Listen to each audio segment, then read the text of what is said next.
आज का पाठ है हमारा आरोहण और इसके लेखक हैं संजीव। इस पाठ की line to line explanation already channel पर मौजूद है। आप प्लेलिस्ट सेक्शन में जाकर इसे चेक कर सकते हैं, जहां पर आपको पाठ जो है अच्छी तरीके से समझ में आ सकता है, जहां पर आपको लाइन टू लाइन एक्सप्लेनेशन दी गई है। और इसी के साथ इस पाठ का यहाँ पर हम सार पढ़ेंगे, जिससे कि आपको कम समय में पाठ का जो मुख्य विषय है वो अच्छी तरीके से समझ में आ सके और आपको एक ओवरऑल आइडिया हो सके, आपको एक रिवीजन मिल सके आपके एग्ज़ाम के लिए, जिससे कि आप क्विक एक रिवीजन लेकर आप चैप्टर को रिवाइज कर सकें। यहाँ पर शुरू करते हैं, इसी के साथ पाठ को समझने की कोशिश करते हैं। पाठ आरोहण। आरोहण का मतलब पहले समझ में आना बहुत जरूरी है। पहाड़ों की चढ़ाई, पहाड़ों की जो चढ़ाई होती है उसे आरोहण कहा जाता है। आरोहण लेखक संजीव द्वारा रचित एक यात्रा वृत्तांत है। यात्रा वृत्तांत यानी कहीं की भी आप यात्रा कर रहे हो और उसकी चर्चा जो आपने एक लेख के रूप में प्रस्तुत की हो, उसको यात्रा वृत्तांत कहा जाता है। तो संजीव जी की जो ये रचना है, जिसका नाम है आरोहण, ये एक यात्रा वृत्तांत है। इसी वृत्तांत की भांति लिखी एक कहानी है। इस कहानी में पात्रों के माध्यम से पर्वतीय प्रदेश के जीवन संघर्ष तथा प्राकृतिक परिवेश को उनकी भावनाओं और संवेदनाओं के माध्यम से चित्रित किया गया है। बहुत सारे हमने ऐसी कहानियाँ पढ़ी हैं, लेख पढ़े हैं जो हमारे पाठ्यक्रम से जुड़े होते हैं, जहाँ पर आपको, और साथ ही कविताएं भी पढ़ी है जहाँ पे आपको पर्वतीय प्रदेश का जो चित्रण है, वर्णन है, वो पढ़ने को मिला है। लेकिन ये जो पाठ है, ये जो कहानी है, जो हमें जिस विषय को बयां करती है, वो विषय ये है कि पहाड़ी क्षेत्र सिर्फ देखने में सुंदर होते हैं और सब कुछ सुंदर और अच्छा ही होता है, ऐसा बिल्कुल नहीं है।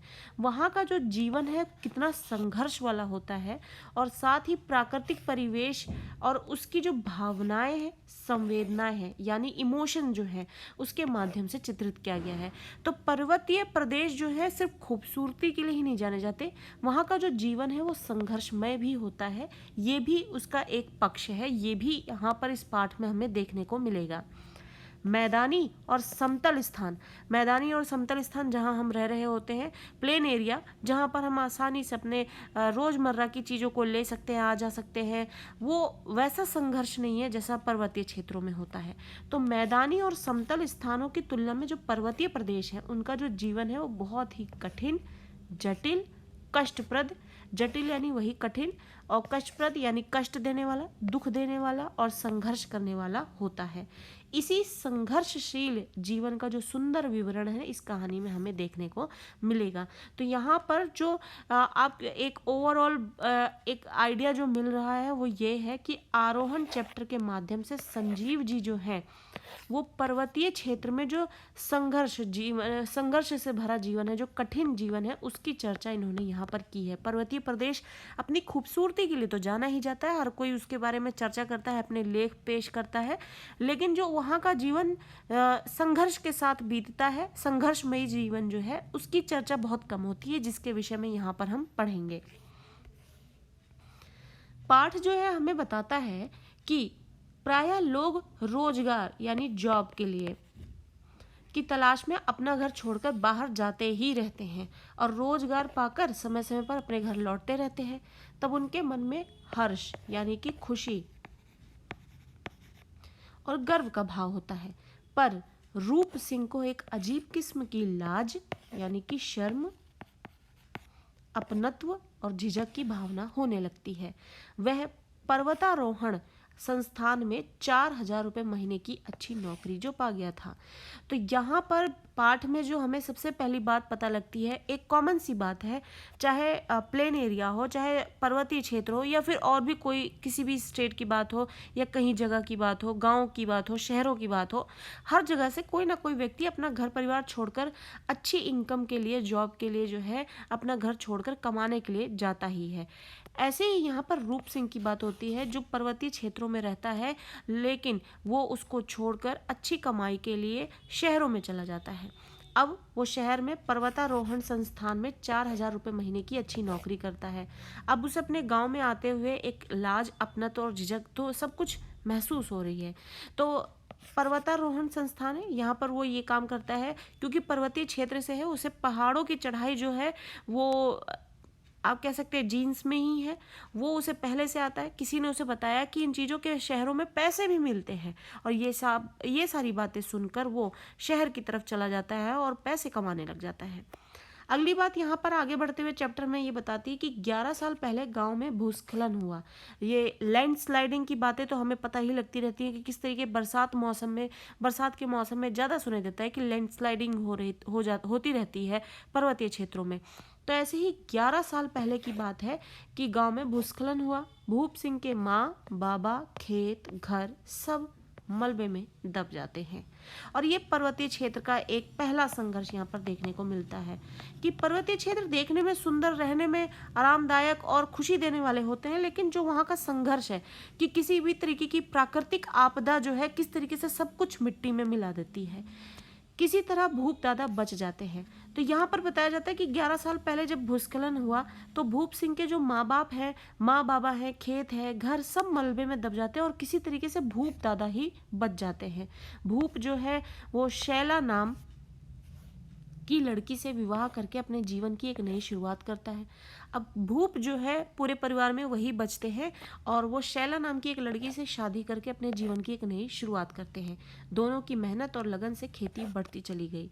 फिर उन दोनों ने पहाड़ को काटकर बड़ी मेहनत से झरने को खेतों की तरफ मोड़ने में सफल हुए, जिससे कि वो अपने खेतों के लिए कुछ अच्छा और भी कर सके। तो इस तरीके से भूप ने शैला नाम की लड़की से विवाह करके अपने जीवन को एक नया मोड़, एक नई शुरुआत दी और इस तरीके से वो खेतों में मेहनत और लगन से काम करते और खेती को बढ़ाते चले गए और पहाड़ों को काटकर बड़ी मेहनत से झरने को खेतों की तरफ उन्होंने मोड़ा, जिससे कि खेत जो है और भी फल फूल सके।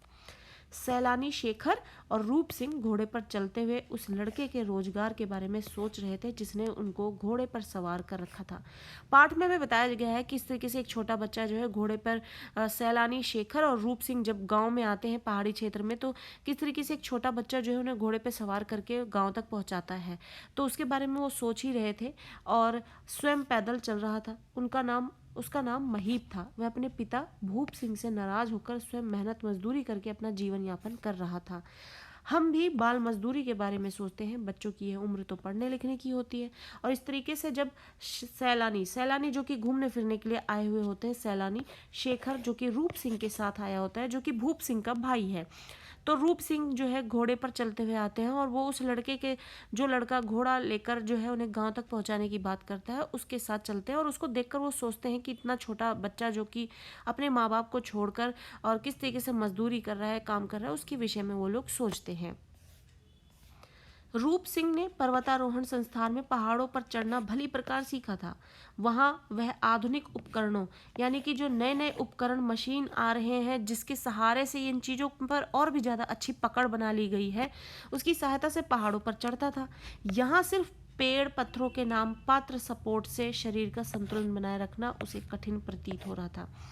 रूप सिंह जो है अब शहरों के आधुनिक उपकरणों का सहारा लेकर जो है पहाड़ों पर चढ़ने की जो प्रक्रिया है उससे रूबरू था, लेकिन यहाँ पर रहने वाले लोग जो कि सिर्फ शरीर का संतुलन बनाकर और पत्थरों पर या पहाड़ों के चट्टानों पर जो छोटा मोटा सपोर्ट होता है उसके सहारे पे किस तरीके से वो चढ़ना उतरना करते हैं, वो उसके लिए अब जो है बहुत ही ज़्यादा कठिन महसूस हो रहा था। यही कारण था कि रूप सिंह थोड़ी ही देर में हाफ गया था और इसके विपरीत रूप का जो बड़ा भाई भूप सिंह है, ना जाने वन मानुष थे या रोबोट, वे चढ़ाई चढ़ते समय जिस धैर्य, आत्मविश्वास, ताकत और कुशलता से मांसपेशियों और अंगों का उपयोग कर रहे थे, वे रूप सिंह और शेखर के लिए हैरत की बात थी। वहीं पर भूप सिंह जो कि रूप सिंह के भाई हैं, वो रूप सिंह से बड़े होने के बावजूद भी वो जैसे ऐसा लगता है कि वो वन मानुष है, यानी वन में रहने वाला कोई मानुष हो या फिर रोबोट है कोई, जो इस तरीके की चढ़ाई कर रहे हैं जहाँ पर पूरी तरीके से धैर्य दिख रहा है, आत्मविश्वास दिख रहा है, ताकत दिख रही है, कुशलता दिख रही है, मांसपेशी और अंगों का उपयोग इतनी भली प्रकार से होकर दिख रहा है, क्योंकि वो हैबिचुअल है, वो माहौल जो है उनके लिए हैबिचुअल है और वो आदतन ऐसा कर लेते हैं इजीली। रूप सिंह ने बूढ़े त्रिलोक सिंह को ये बताया कि पर्वतारोहण संस्थान पहाड़ पर चढ़ने की नौकरी के लिए उसे 4,000 रुपये प्रति माह तनख्वाह देती है। तब बूढ़े त्रिलोक सिंह को पहाड़ पर चढ़ना जैसी नौकरी की बात को सुनकर अजीब लगा, क्योंकि पहाड़ पर चढ़ना तो आम बात है। त्रिलोक सिंह को लगता कि ये तो हमारा रोजमर्रा का काम है, इस काम के लिए नौकरी पर रखना और 4,000 रुपए खर्च करना सरकार की मूर्खता है। वहीं गांव के ही एक बूढ़े व्यक्ति जिसका नाम है त्रिलोक सिंह, जब उसको रूप सिंह की से ये पता लगता है कि सरकार जो है पर्वत पर चढ़ाई के जो जैसे काम के लिए 4,000 रुपए भी देती है, तो त्रिलोक सिंह को लगता है कि सरकार जो है ये मूर्खता भरा काम कर रही है, ये तो रोजमर्रा के काम होते हैं, ऐसे कामों के लिए कौन इतनी सैलरी देता है। तो इस तरीके की बातें जो है गाँव में चल रही हैं। पहाड़ों का जीवन बहुत ही कठिन होता है, जैसे पानी की समस्या, ईंधन की कमी, शिक्षा के लिए उचित साधनों की कमी, रोजगार के साधनों में कमी, स्वास्थ्य सेवाओं में कमी, बिजली की पर्याप्त सुविधा नहीं। इन समस्याओं को दूर करके उनके जीवन स्तर को सुधारा जा सकता है। तो ये सारी जो समस्याएं हैं, इसी से पर्वतीय क्षेत्रों पर जो जीवन जो है संघर्ष में रहता है, क्योंकि वहाँ पर वो सारी फैसिलिटीज़ इतनी अवेलेबल नहीं है जितनी अच्छी तरीके से हमें शहरों में चीज़ें जो है टाइम टू टाइम और आपके बहुत ही नज़दीक सुविधाएं प्राप्त होती रहती हैं। तो इन्हीं वजहों से जो है, और किस तरीके से पाठ में जो है आप उसकी लाइन टू लाइन एक्सप्लेनेशन पढ़ेंगे तो चैप्टर आपको बहुत ही बेहतरीन तरीके से, बहुत ही इंटरेस्टिंग चैप्टर है, बहुत ही इंटरेस्टिंग कहानी है, आप पढ़ेंगे तो बहुत अच्छा लगेगा और आपको चीज़ें बहुत अच्छी तरीके से बारीकी से समझ में आने वाली है। यहाँ पर किस तरीके से रूप सिंह जो है अपनी चर्चा करता है, भूप सिंह के विषय में बातें होती हैं कि किस तरीके से पूरा परिवार जो है ख़त्म हो जाता है भूस्खलन में, और उसके बाद भूप सिंह जो है अपना जीवन किस तरीके से आगे बढ़ाता है और किस तरीके की समस्याओं और संघर्ष के चलते, और वो छोटा बच्चा जो कि माँ बाप को छोड़कर जो है भूप सिंह को किस तरीके से छोड़कर वो अकेले अपनी कमाई करता है, बाल मजदूरी करता है। ये सारी चीज़ें जो है चैप्टर में बहुत इंटरेस्टिंगली जो है पेश की गई हैं। और साथ ही लेखक ने ये भी बताने की पूरी कोशिश की है कि किस तरीके से जीवन जो है वहाँ का कितना संघर्षमयी रहता है। यहाँ पर कुछ प्रश्न हमारे पास। पहला है, रूप सिंह पहाड़ पर चढ़ना सीखने के बावजूद भूप सिंह के सामने बौना क्यों पड़ गया था? क्यों? क्योंकि हमने पढ़ा कि पाठ में बताया कि रूप सिंह जो है अब वो शहरों में जाकर आधुनिक उपकरणों का इस्तेमाल करके पहाड़ों की चढ़ाई जो है सीख चुका है। अब उसके आगे जो शारीरिक मेहनत और शारीरिक बैलेंस संतुलन बनाकर पहाड़ों की कटाई पर ही जो है उसी को ही अपना स्टेप बनाते हुए आगे बढ़ना, चढ़ना जो है, ये सब चीज़ें जो है वो एक पावर मांगता है, ताकत मांगता है, धैर्य मांगता है, आत्मविश्वास मांगता है, जो कि वहाँ पर रोजाना के इस जो जीवन शैली से रूबरू होता है उन्हीं वही कर सकते हैं। तो इसीलिए वो रूप सिंह जो है वो भूप सिंह के आगे कमजोर होता दिख रहा है। उत्तर इसका इस प्रकार है कि जब 11 वर्षों बाद रूप सिंह की मुलाकात अपने भाई रूप सिंह से हुई,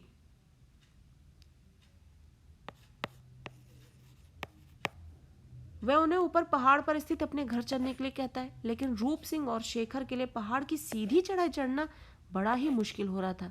तब भूप सिंह नीचे आया और अपने मफलर को मजबूती से कमर में बांधकर रूप सिंह को ऊपर ले गया, क्योंकि रूप सिंह जो पिछले 11 वर्ष से पहाड़ी क्षेत्र में रहने के बजाय समतल स्थान पर रह रहा था और उसके लिए पहाड़ की सीधी चढ़ाई चढ़ना अब आसान नहीं रह गया था। ऊपर से उसके पास पहाड़ पर चढ़ाई करने के संसाधन भी नहीं थे। लेकिन भूप सिंह के लिए पहाड़ पर चढ़ना रोज का काम था और यह उसके लिए एक सामान्य सी बात थी। उसमें रूप सिंह से कहीं अधिक धैर्य, आत्मविश्वास और शक्ति थी। इस प्रकार आज रूप सिंह पहाड़ पर चढ़ने की ट्रेनिंग लेने के बाद भी भूप सिंह के सामने बौना सा महसूस कर रहा था। जो आप अपने शरीर के आधार पर अपना जो शारीरिक ताकत का इस्तेमाल करके जो चीज़ें कर सकते हैं और जिस चीज़ से, जिस रूटीन से आप डेली रूबरू हो रहे हैं, उसके आगे यहाँ पर भूप सिंह जो है मजबूत बनकर रूप सिंह के सामने खड़ा होता दिखाई दे रहा है। प्रश्न नंबर 2 हमसे पूछ रहा है कि पहाड़ों की चढ़ाई में भूप दादा का कोई जवाब नहीं, उनके चरित्र चित्रण की विशेषताएं हमें बतानी है। तो भूप दादा जो है रूप सिंह के बड़े भाई थे और उनका जो सारा जीवन है वो पहाड़ों पर ही बीता है, और वहाँ का जो आप कह सकते हैं भौगोलिक और प्राकृतिक चीज़ें जो है वो उससे अपने पूरा जीवन जो जब उन्होंने वहाँ पर बिता दिया है तो बहुत अच्छी तरीके से रूबरू हो चुके होते हैं और हैबिचुअल भी हो जाते हैं। इसलिए भूप सिंह जो है रूप सिंह के आगे मजबूत बनकर दिखते हैं। और उनके चरित्र की जो विशेषताएं देखने को मिलती हैं वो ये कि वो आत्मविश्वासी हैं, भूप दादा एक आत्मविश्वासी व्यक्ति हैं, इसी के बल पर वे अपने नष्ट हुए खेत घर को पुनः बसा देते हैं। वे शैला के साथ मिलकर झरने का मुंह मोड़ देते हैं, रूप और शेखर को ऊपर चढ़ाकर ले भी आते हैं। उनके अंदर बहुत आत्मविश्वास है। अदरवाइज आपको पाठ में बताया गया है कि खेत, घर, घर के लोग सभी भूस्खलन में किस तरीके से समाप्त हो जाते हैं। उसके बाद एक नया जीवन फिर से शुरू करना, अपने विश्वास, आत्म को के विश्वास के बल पर ही व्यक्ति जो है आगे इस तरीके से बढ़ सकता है। और रूप और शेखर को किस तरीके से वो ऊपर चढ़ा कर ले जाते हैं। शैला अपनी पत्नी के साथ मिलकर जो है किस तरीके से झरने का मुंह मोड़ लेते हैं, जिससे कि उनके खेत और फल फूल सके। तो ये उनका आत्मविश्वास है जिससे ये चीज़ें हो पाती हैं। धैर्य यानी पेशेंस। भूप दादा एक धैर्यशील व्यक्ति हैं। वे मुश्किलों में अपना धैर्य नहीं खोते। जब पहाड़ के गिरने से उनके माँ बाप, खेत, घर सब कुछ बर्बाद हो जाता है, तब भी वो अपना धैर्य नहीं छोड़ते हैं, बल्कि हिम्मत से काम लेते हैं और एक नए जीवन की शुरुआत भी करते हैं। तो ये पेशेंस ही होता है जिससे आदमी जीवन में आगे बढ़ पाता है, नहीं तो कोई भी कमजोर पड़ सकता है। अगला जो उनके व्यक्तित्व का पक्ष दिखता है वो है स्नेहशील, यानी वो प्यार मोहब्बत बांटने वाले हैं। भूप दादा के मन में अपने छोटे भाई रूप सिंह के लिए बहुत प्यार है। जब रूप सिंह उन्हें धक्का देता है तब भी वे गुस्सा नहीं करते, बल्कि उसकी जान बचाते हैं। अगली चीज जो हमें उनके व्यक्तित्व में दिखती है वो है परिश्रमी है, वो मेहनती है। भूप दादा बहुत मेहनती थे। वे शैला के साथ मिलकर झरने का मुंह मोड़ते हैं, दोनों बैलों को कंधे पर उठाकर ले भी जाते हैं। और इस तरीके से ये उनके परिश्रमी होने का और मेहनती होने का यहाँ पर दिखाता है कि वो कितने परिश्रमी हैं और मेहनती भी हैं। चढ़ाई में कुशल होना। भूप दादा पहाड़ों पर चढ़ाई चढ़ने का कोई मुकाबला नहीं कर सकता भूप दादा से। रूप सिंह और भूप सिंह दोनों भाई पहाड़ी होने के बाद भी जहां रूप सिंह आधुनिक उपकरणों की सहायता से चढ़ाई करता था, वहीं भूप दादा को चढ़ाई करने के लिए सहारे की जरूरत नहीं थी। वे तो वन मानुष छिपकली की तरह चढ़ाई करते थे। और इस तरीके की हैबिचुअलिटी होने की वजह से जो है वो ऐसा अपना जो पहाड़ों की चढ़ाई है वो इतना फ्लूडिक करते हुए चले जाते हैं। अगला प्रश्न हमसे पूछता है कि आरोहण जो कहानी है पढ़ने के बाद पहाड़ी स्त्रियों की क्या छवि बनती है, यानी पहाड़ी स्त्रियों के विषय में हमें क्या जानकारी मिलती है, कैसी छवि हमारे सामने पेश होती है। पहला ये कि दयनीय स्थिति आती है। हमें दयनीय स्थिति यानी कि उनके स्त्रियों के विषय में ऐसी जानकारी मिल रही है जिससे उनके ऊपर आपको दया आएगी, करुणा आप महसूस करेंगे। तो दयनीय स्थिति उनकी देखने को मिलती है। पर्वतीय वातावरण होने के कारण उनका जीवन दुख, कठिनाइयों और अभावों से भरा हुआ है। पर्वतीय वातावरण होने के कारण जो उनका जीवन है वो दुख, कठिनाइयों और अभावों से भरा हुआ है। शैला ने भूप दादा का मुसीबत में पूरा साथ दिया, परंतु मात्र खेती के बोझ के कारण उन्होंने दूसरी शादी कर ली, जिसके कारण शैला को आत्महत्या करनी पड़ी। तो इस तरीके से हमें स्त्रियों की दयनीय स्थिति देखने को मिलती है कि किस तरीके से शैला, जो कि जिसका पति जो है सिर्फ खेती के बोझ के कारण एक दूसरी शादी कर लेता है और वो शैला जो है आत्महत्या कर लेती है इस वजह से। तो यहाँ पर उनकी दयनीय स्थिति ही देखने को मिलती है। दूसरा, यहाँ पे औरतों का परिश्रमी रूप देखने को मिलता है। पहाड़ी स्त्रियां जो है बहुत ही परिश्रमी होती हैं, मेहनत करने वाली होती हैं। वे पुरुषों का आजीविका कमाने यानी कि कमाई, खेती करने आदि में पूरा साथ देती हैं। जैसे शैला ने भूप सिंह का साथ दिया और खेती को फिर से बढ़ा दिया। शैला भेड़ें भी चराती है और खेती का काम भी करती है। तो इस तरीके से यहाँ पर औरतें जो है परिश्रमी भी दिख रही हैं। और पर्वतीय क्षेत्र की स्त्रियों की बात हो रही है कि पाठ पढ़ने के बाद हमें उनकी कैसी छवि देखने को मिलती है। दयनीय स्थिति देखने को मिली, परिश्रमी है वो, ये पता लगा। तीसरा, वो अनपढ़ है, यानी कि पहाड़ी स्त्रियां जो है अनपढ़ है या फिर कम पढ़ी लिखी होती हैं, क्योंकि वहाँ पढ़ाई के अवसर पूरी तरह से उपलब्ध ही नहीं है। इस वजह से वो अशिक्षित है। इनकी ये छवि देखने को मिली। अगली चीज जो है वो ये कि सरल जीवन शैली। उनकी जीवन शैली जो है बहुत ही सरल, साधारण, सिंपल सी है। उनकी जो जीवन शैली है बहुत ही सरल है और साधारण है। वे भोली भाली व छल कपट से दूर रहती हैं। तभी तो जब भूप दादा दूसरी शादी कर लेते हैं तो वे उन्हें कुछ भी नहीं बोलती, बल्कि आत्महत्या कर लेती है। तो यहाँ पे उनके सरल जीवन का एक आप कह सकते हैं छवि देखने को मिली है कि किस तरीके से किसी भी औरत का पति जो है अपने काम के बोझ के चलते जो है अगर दूसरी शादी कर लेता है, तो यहाँ पर शैला जैसी स्त्रियां जो है उस पर कुछ भी अपना आप कह सकते हैं कि यहाँ पर किसी भी तरीके का अपना आक्रोश, आवेश ये बिल्कुल नहीं दिखा रही, बल्कि उसके रिजल्ट में वो क्या करती है कि वो आत्महत्या कर लेती है। तो इस तरीके से वो अपने जीवन को समाप्त कर लेती है। तो बहुत ही सरल जीवन भी है। तो यहाँ पर हमें इस पाठ के माध्यम से स्त्रियों की जो छवि नजर आई वो ये कि दयनीय स्थिति है उनकी, परिश्रमी है, अनपढ़ है और सरल जीवन शैली है उनकी। तो यहाँ पर आरोहण पाठ से संबंधित हमने एक क्विक व्यू लिया है, जिससे कि समझ में आए कि पाठ में क्या विषय लेकर समझाने की कोशिश की है लेखक ने। और साथ ही 2-3 प्रश्न है लिए हैं हमने जो डिस्कस किए हैं, बहुत ही इंपॉर्टेंट क्वेश्चन है, और इसके उत्तर जो है हमें ऐसे ही पॉइंट्स में लिखने हैं जिससे कि आपको प्रॉपर नंबर जो है मिल सके, अच्छे नंबर मिल सके। और इसी के साथ चैनल के साथ यूं ही बने रहें, जिससे कि आपको टाइमली अपडेट्स मिलते रहें, और कौन से चैप्टर्स की लाइन टू लाइन एक्सप्लेनेशन मिल रही है या फिर आपको समरी मिल रही है, इसके लिए आपको चैनल टाइमली अपडेट दे सके। चैनल को सब्सक्राइब करना ना भूलें, और वीडियो आपको हेल्प कर रही है तो जरूर इसे लाइक करते रहें और ज़्यादा से ज़्यादा शेयर करते रहें। चैनल